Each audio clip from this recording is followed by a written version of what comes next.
আলাইকুম। যে আজকে আসছি আমাদের মনিরামপুরেরই একটা জায়গা। এখানে যে মালটা বাগান এবং কুল বরই, যে মালটা বাগান এখন ফল সিজন শেষ হয়ে গেছে। এখন গাছের পরিচর্যা চলতেছে মালটা বাগানের। এখনো কুল গাছ আছে, পর্যাপ্ত পরিমাণে কুল হয়েছে, হিউজ পরিমাণে।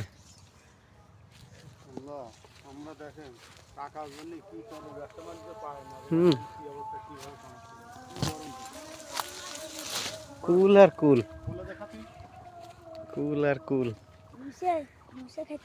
হিউজ পরিমাণে, প্রচুর। এই যে অনেকে আসছে, অনেক ভিজিটর আসছে দেখতে, প্রচুর পরিমাণে। যশোর মনিরামপুরের। তোমাদের গ্রামের নাম কি? ইমাননগর। যশোর মনিরামপুরের ইমাননগর।